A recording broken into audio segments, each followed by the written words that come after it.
Hello everyone. So last వీడియోలో మనం కైలోమైక్రాన్ express గురించి ఏం తెలుసుకున్నాం? ఇది ఇంటెస్టైన్ నుంచి అన్ని సెల్స్ కి ఫ్యాట్ ట్రాన్స్పోర్ట్ చేస్తుంది. అలాగే విఎల్డిఎల్ ఎల్డిఎల్ ఎక్స్ప్రెస్ లివర్ నుంచి అన్ని సెల్స్ కి ఫ్యాట్ ట్రాన్స్పోర్ట్ చేస్తుంది. సో విఎల్డిఎల్ అంటే very low density lipoprotein. So ఈ ట్రక్ సైజు కైలోమైక్రాన్స్ కంటే చిన్నగా ఉంటుంది. ఇది లివర్ నుంచి కొత్తగా తయారైన ట్రైగ్లిసరైడ్స్ కొలెస్ట్రాల్ ని తీసుకొని వెళ్తారు. సో వెళ్తున్నప్పుడు ట్రాన్స్పోర్ట్ లో ట్రైగ్లిసరైడ్స్ ని సెల్స్ కి సప్లై చేస్తారు. సో సప్లై చేస్తూ దీని సైజ్ ఇంకా తగ్గిపోతుంది. దాన్ని ఎల్డిఎల్ అంటారు, అంటే లో డెన్సిటీ లైపోప్రోటీన్. సో దీని సైజు విఎల్డిఎల్ కంటే తక్కువ ఉంటుంది.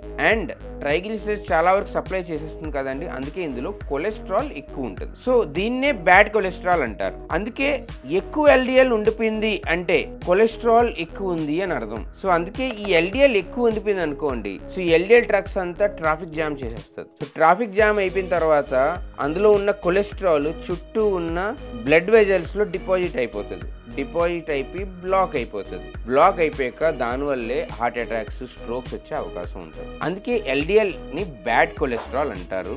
అది తక్కువ ఉండాలి.